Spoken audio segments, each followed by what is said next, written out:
to share a little bit about my story. I have kind of said that some things during my previous videos, but I wanted to talk directly to something today.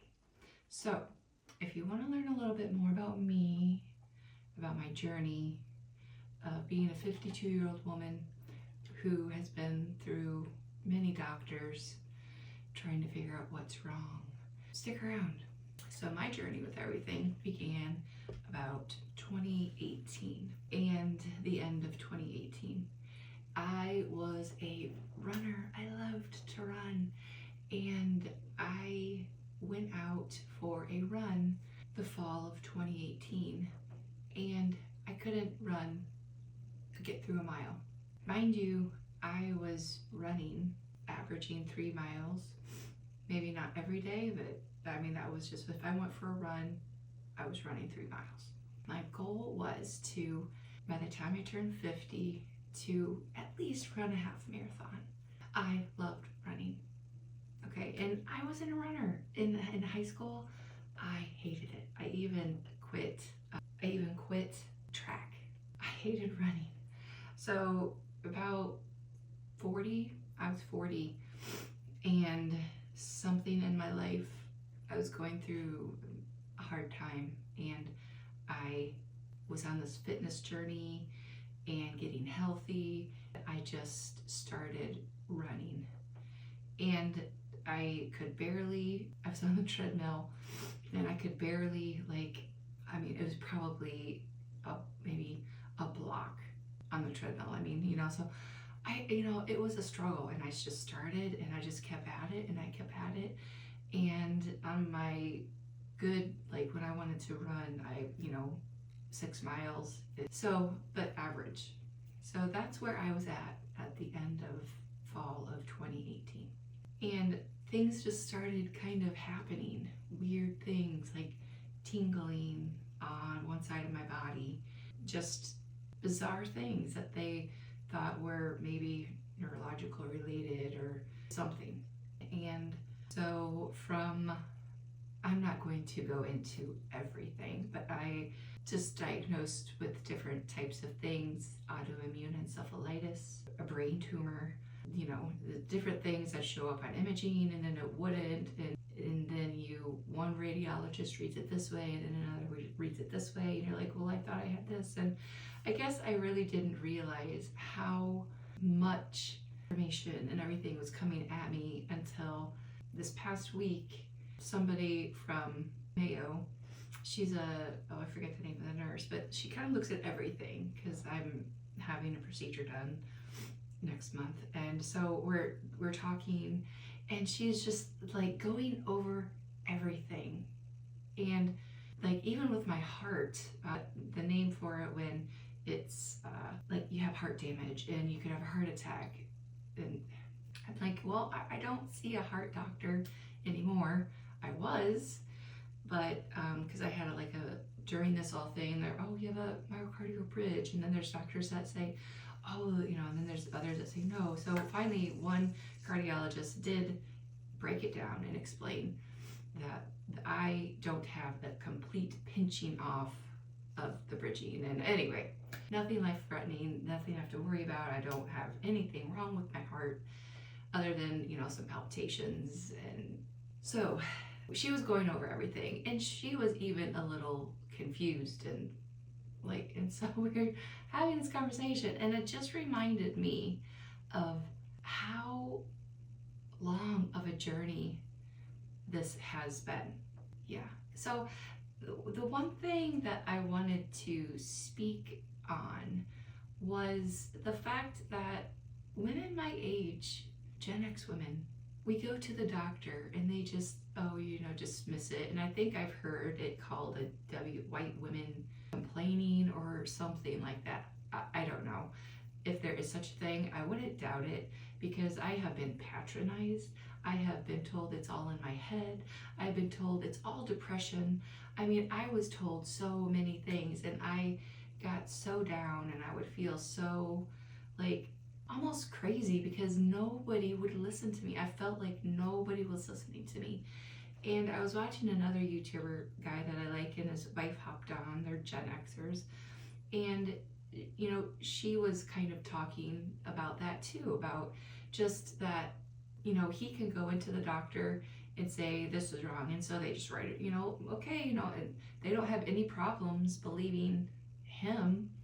But if women our age go in and there's not a thing that, ding, ding, ding, this is it, they just start to, you start going down this road of all these tests and everything like that, and then they're like, well, your tests are normal, and you're like, but I'm in pain, I'm in, like, it's almost like, since they say nothing is wrong, then that's it, there's nothing wrong, so you're not feeling pain, there's nothing wrong with you.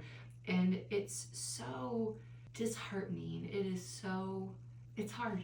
It's hard to deal with, but it's real. It is real. And I wanted to encourage anybody that's going through this journey. I hear you. I see you.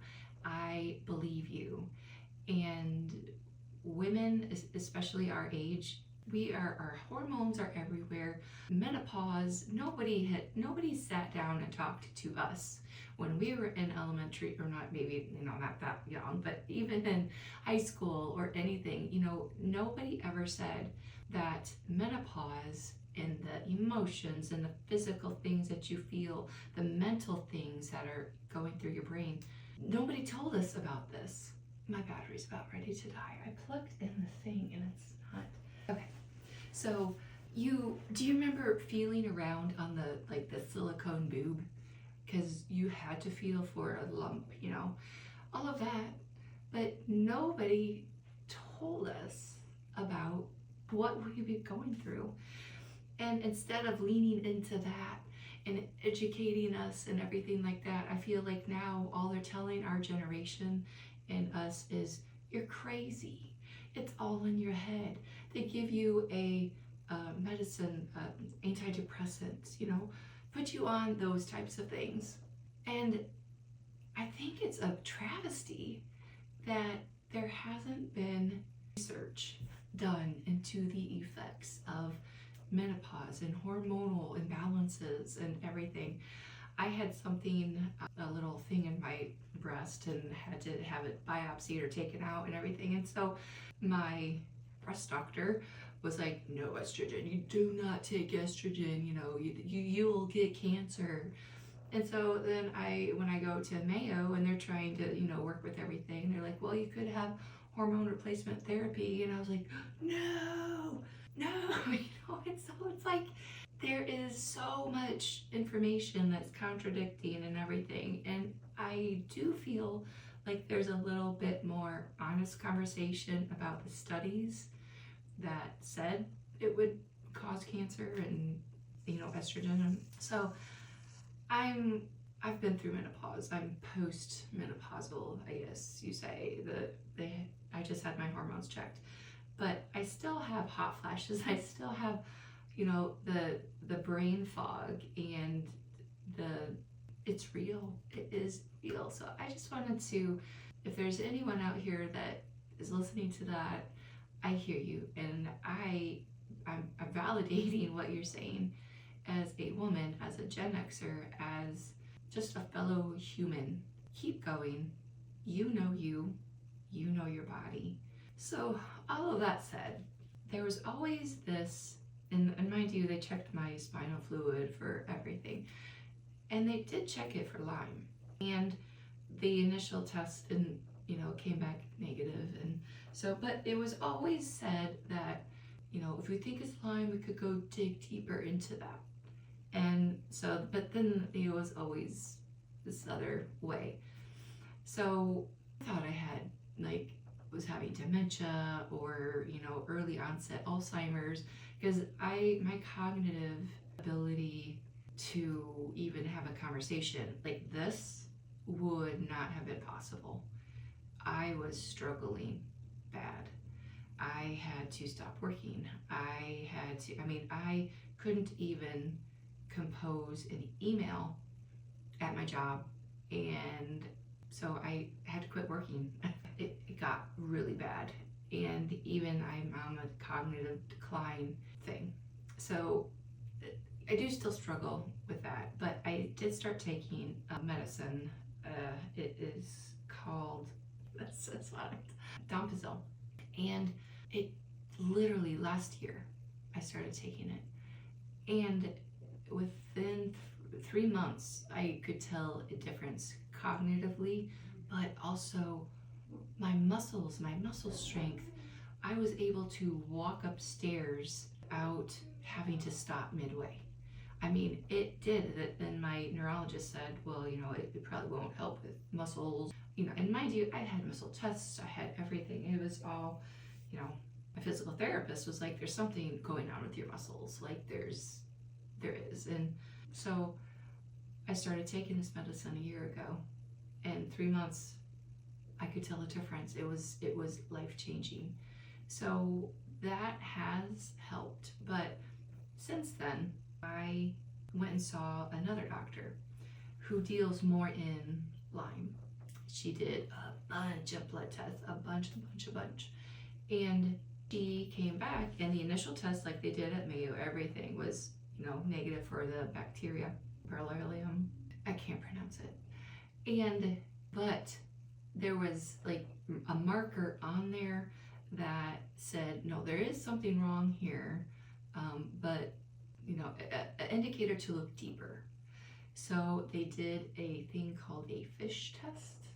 So, and I was told that is when they look under the microscope at your blood, and the bacteria they saw in my blood. It's called a fish test positive. So I am on a journey right now to try to get rid of Lyme disease. So antibiotics around, and then these tinctures.